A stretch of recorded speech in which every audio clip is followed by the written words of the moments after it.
영혼의 밤을 올 때, 맞이할 때라는 제목으로 말씀을 전하도록 하겠습니다.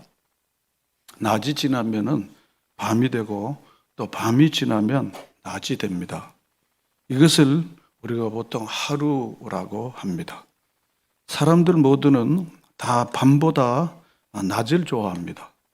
이것은 밤이 없는 낮은 상상할 수가 없습니다. 그러나 밤이 없는 낮은 상상할 수가 없습니다.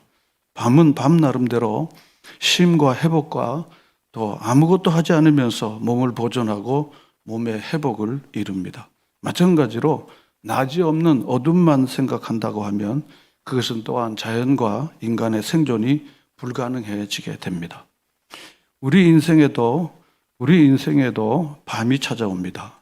우리에게 낮이 있던 것처럼 우리 인생에도 밤이 찾아옵니다. 가족들의 질병이라든지 혹은 사업이나 또 자기가 하는 일이 실패했을 때, 또 주변 환경으로부터 오는 재앙이라든지, 또 뿐만 아니라 인간이 유혹의 욕심에 빠져서 그래서 스스로 자초하는 죄로 인하여 오는 이런 밤들도 우리 인생에 있을 수 있습니다. 또 뿐만 아니라 뭐라고 딱 설명할 수 없는 그런 고통의 시간들도 우리에게 올 수 있습니다. 그것은 마치 욥이 설명할 수 없는데 찾아온 고통 때문에 너무너무 이해가 안 되니까 욥의 아내는 당신 하나님 잘 섬겼잖아.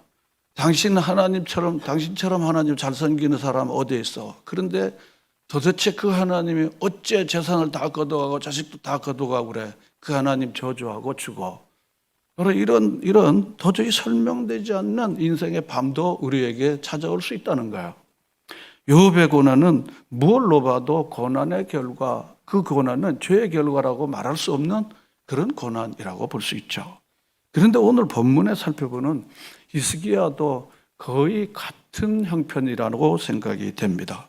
우리를 당하게 하고 화나게 하고 우리를 슬프게 하는 것은 선한 사람들이 당하는 어두움, 고난입니다. 죄와 어두움은 한 짝을 이룹니다. 선과 낮과 밝음은 또 다른 한 짝입니다. 그런데 악한 사람들, 어두움의 자식들이 당하는 고통은 그것은 당연하고 고소한 일입니다. 그렇지만 선한 사람들이 당하는 어려움은 이해하기가 어렵습니다. 그런데 우리가 인생의 지난 날들, 낮과 밤을 지내본 경험이 있는 우리들은 어두울 때 우리는 비로소 참 삶을 느끼게 됩니다. 그래서 눈물과 함께 빵을 먹은 사람들이 아니고는 인생의 참미 무엇인지를 말할 수 없다는 말은 경험해 본 사람들은 마저 그렇게 말합니다. 그래서 어두움의 때, 우리 영혼의 밤에 우리는 참 삶을 깨달을 수 있는 지혜와 힘을 얻게 됩니다.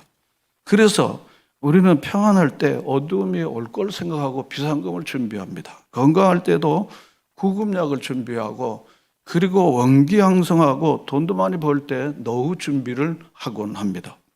영혼의 밤이 찾아올 때면 우리는 그 많은 지식과 교양과 품격과 지위나 때로는 신앙조차도 맥을 추지 못하는 것을 주변에서 종종 볼 수 있습니다.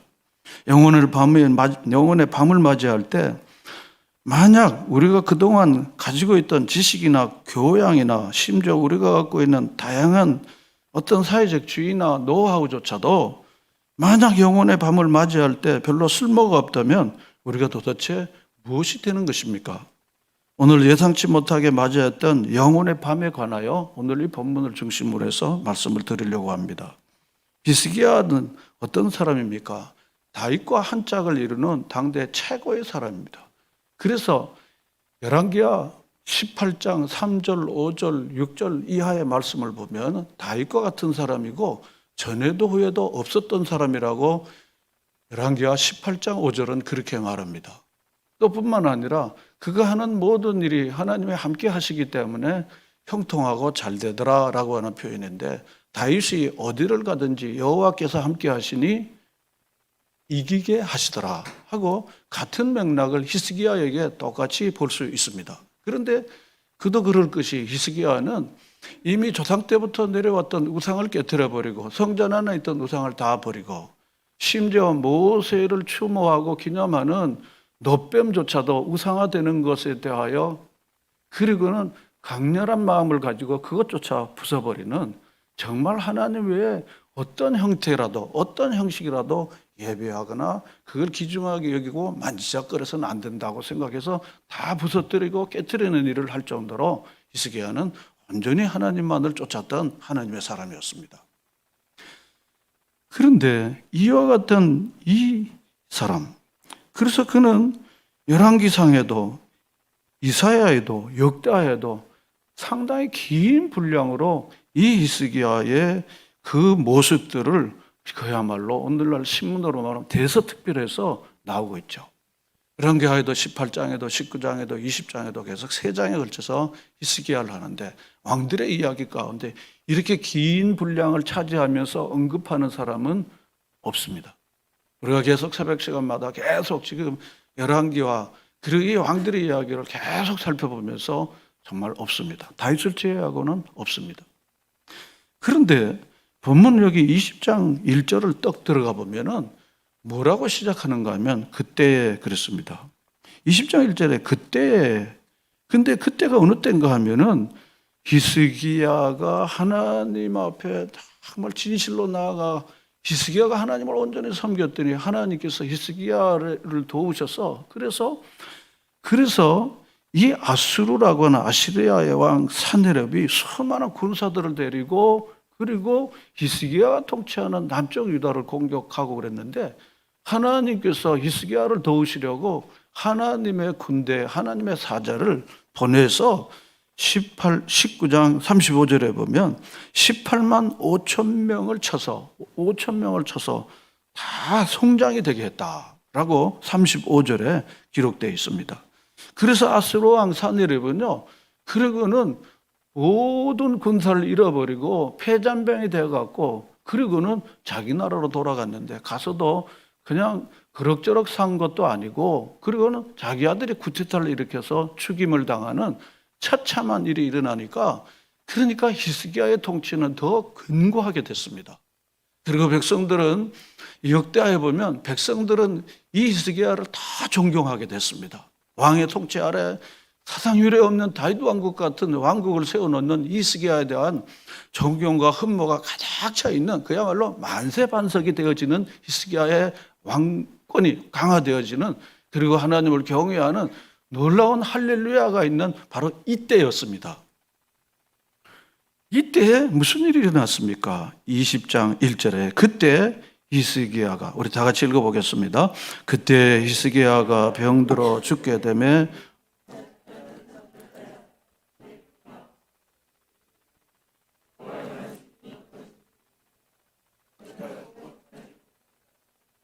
바로 그때가 그때입니다. 그때 히스기야가 병이 들었는데 그냥 조금 앓다가 낫는 3일 앓고 일주일 앓는 게 아니라 이제 죽게 된 병, 죽을 병인 겁니다.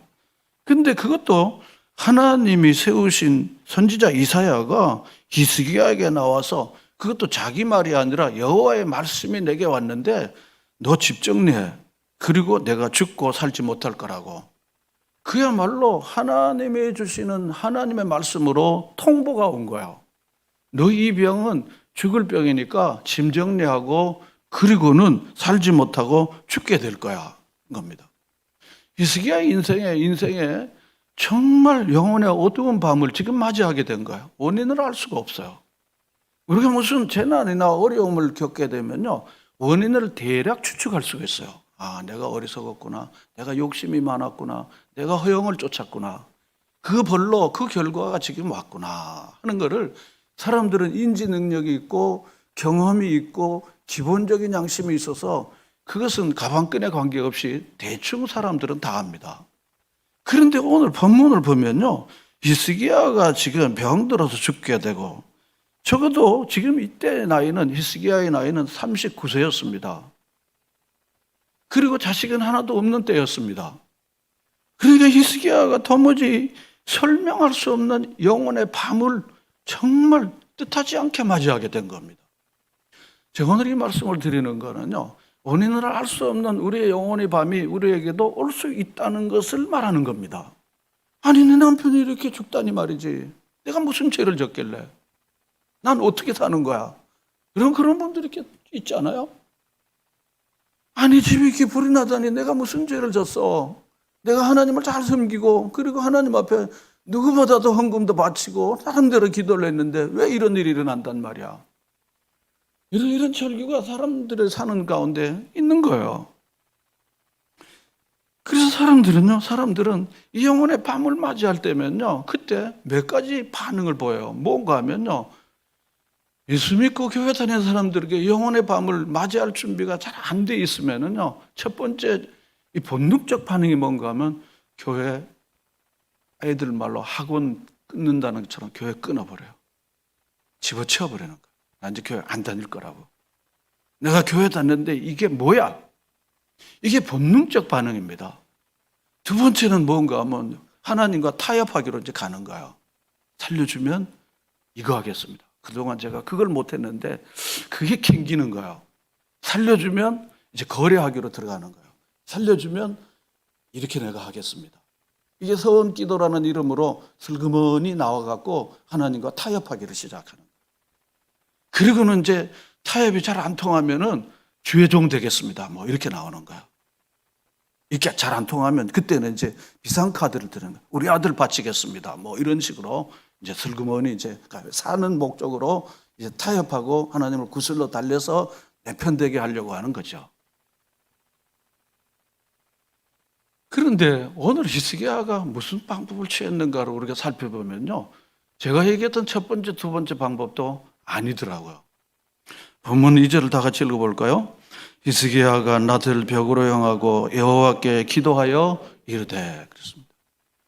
히스기야가 지금 취했던 방법이 뭐였습니까? 낯을 벽으로 향하고 누구에게 기도했습니까? 여호와께 기도를 한 겁니다. 기도를 한 겁니다. 영혼의 밤을 찾아왔을 때 이 히스기야는요, 기도로 이 상황을 돌파하고자 하는 마음이 있었던 거야. 더군다나 하나님께서 하나님의 종을 통해서 너 살지 못하고 죽게 될 거야. 집 정리하게 될 거야. 통보를 받았는데 정말 너무너무 어처구니 없는 일 아닙니까? 뭘로 봐도 히스기야는 살아야 할 분명한 목적이 있고 살만한 일을, 장수해야 할 만한 일을 한 사람이에요. 그런데 본문 2절에 낯을 벽으로 향하고 그러는데 성전에 갈 겨를이 없는 거예요. 성전에 갈 겨를이 없습니다. 그냥 그 침대에서 그냥 벽을 향하여 여호와께 기도하였습니다. 그런 본능적인 것이 무엇인가 하면 기도한 거예요. 기도한 것입니다. 그런데요, 이런 고기도 먹어본 사람이 먹어보고 욕도 해본 사람이 욕하고요. 그리고 해본 사람이 하는 거예요. 안 해본 사람들은 그거 하기 어려워요. 어렵다고요. 그런데 히스기야가 본문 2절에 이렇게 할 수 있었던 것은요, 여러분 잠깐 왼쪽으로 돌려서 19장 1절로 가볼까요?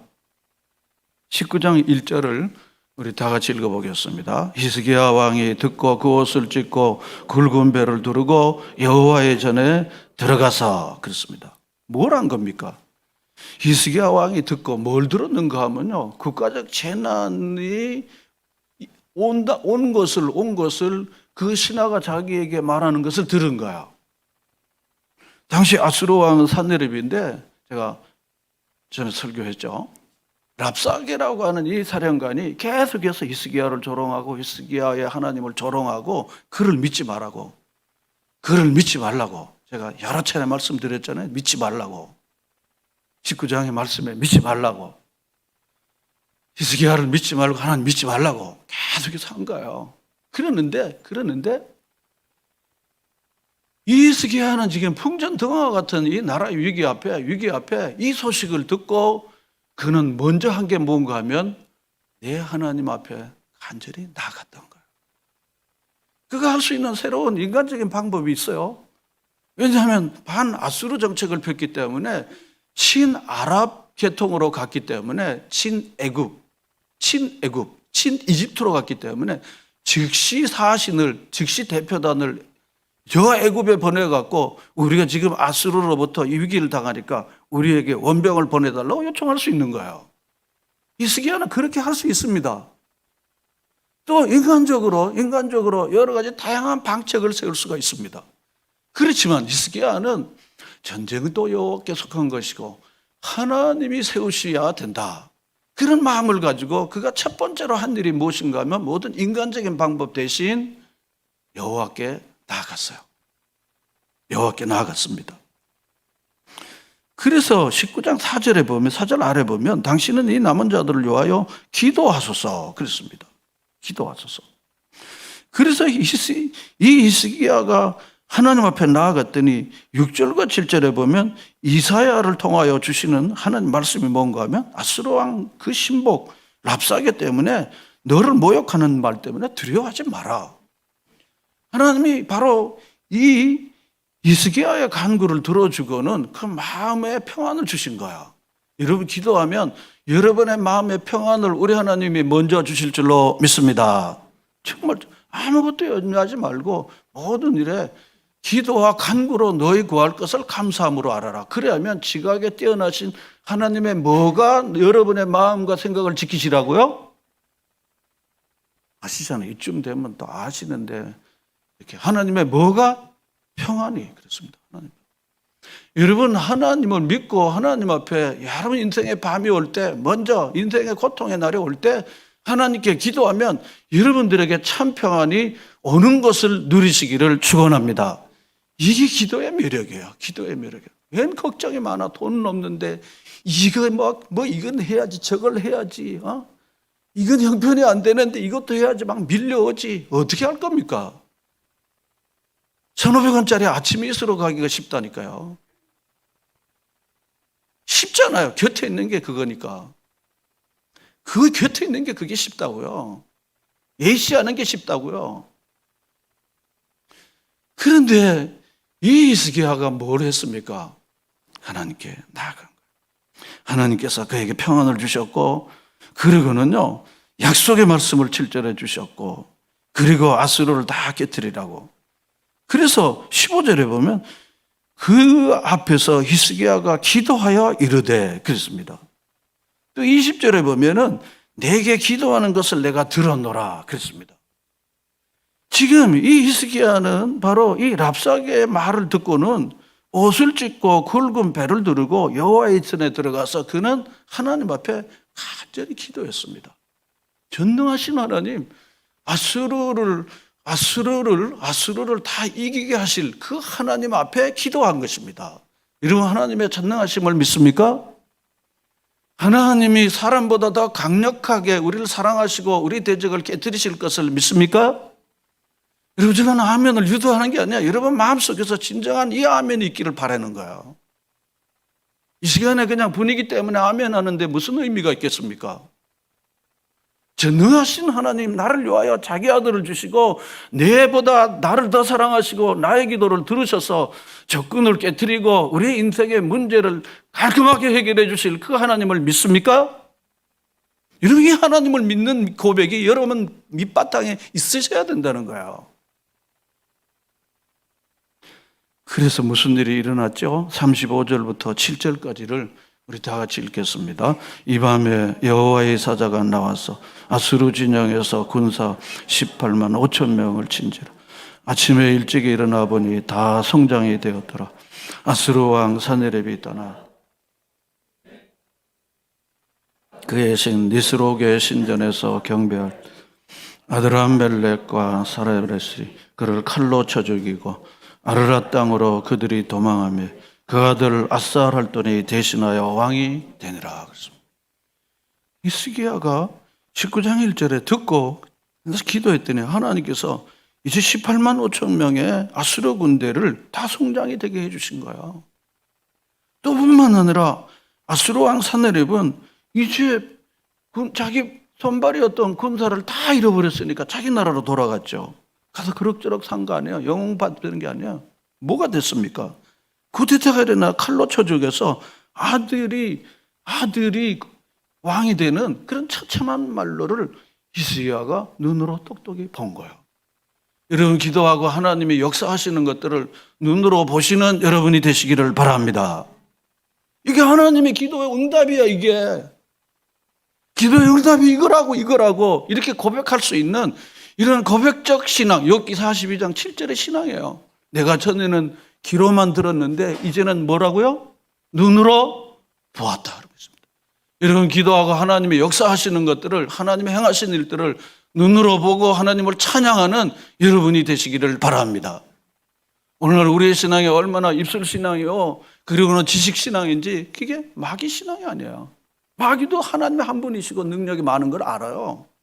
그런 지식 신앙 가지고 되는 게 아니라는 거죠. 왕년에 뭐 좀 아는 거, 지식 가지고 되는 게 아닙니다. 그러므로 기도하면 하나님이 역사하신다는 걸 히스기야는 어떻게 해요? 분명히 들었습니까? 경험한 거예요. 여러분, 경험이 지식을 이깁니다. 여러분, 많은 지식보다 여러분이 생생한 살아있는 체험, 살아있는 경험들이 여러분의 삶을 움직이는 원동력이 되시기를 축원합니다. 무슨 여러 가지 산만한 지식이 여러분의 인생을 구출하고 하나님을 체험하게 만드는 일에 무슨 도움이 되겠습니까? 예수님께서 자기를 너 지식이 너를 망하게 하는구나 그랬습니다. 너 지식이 너를 망하게 하는구나 그랬습니다. 그러므로 이 히스기야는요, 특별히 기도를 통해서 얼마나 놀라운 역사가 일어나는 것을 경험하니까 그때 기도하게 된 거예요. 다른 방법을 쓰는 것보다 이게 더 효과적인 방법이라는 것을 알게 된 거예요. 그래서 벽을 향하여 여호와께 기도했다고 2절에 그런 겁니다. 어떻게 기도했는가 하면 3절 하반절에 보면 히스기야가 심히 통곡했습니다. 그런데 5절에 보니까 5절 다 같이 읽어보겠습니다. 너는 돌아가서 내 백성의 주권자 히스기야에게 이르기를 왕의 조상 다윗의 하나님 여호와의 말씀이 내가 내 기도를 들었고 내 눈물을 보았노라. 내가 너를 낫게 하리니 내가 3일 만에 여호와의 성전에 올라가겠고. 아멘. 그렇습니다. 이게 무슨 말씀입니까? 넌 돌아가 내 백성의 주권자 히스기야에게 말하기를 왕의 조상 다윗의 하나님 여호와의 말씀이 내 기도를 어떻게 해요? 들었고 내 눈물을 보았노라. 히스기야가 통곡하면서 기도를 한 거예요. 하나님 앞에. 통곡하면서 하나님 앞에 기도한 거예요. 그러니까 하나님께서 들을 뿐만 아니라 눈물을 보한 거예요. 여러분, 눈물의 기도는요, 하나님의 마음을 움직이는, 하나님이 이제 죽고 살지 못하게 하고 짐 정리하라고 이사야에게 주신 말씀을 하나님의 마음, 하나님의 의지를 바꾸는 능력이라는 거야. 히브리서 5장 7절에 보면요, 예수님께서 겟세마네 동산에서 기도할 때 뭐라고 기도를 하셨는가 하는 내용을 우리가 누가복음 22절 아는데, 그 기도할 때요, 어떻게 눈물과 통곡으로 기도하셨다는 거예요. 그래서 그걸 누가복음 22절은 땀방울이 핏방울이 됐다 이렇게 표현했죠. 핏방울이 됐다는 거예요.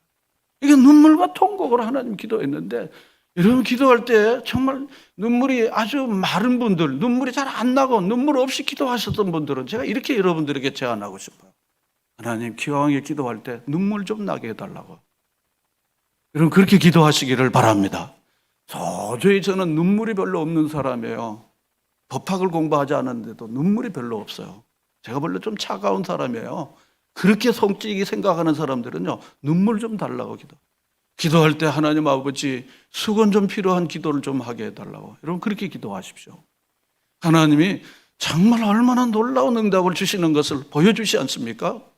오늘 수건이 필요 없는 예배, 그리고 수건이 필요 없는 기도가 우리에게 얼마나 많은지 모릅니다. 히스기야가 눈물을 보았다는 거예요. 그 결과가 무엇입니까? 내가 너를 낫게 하리라.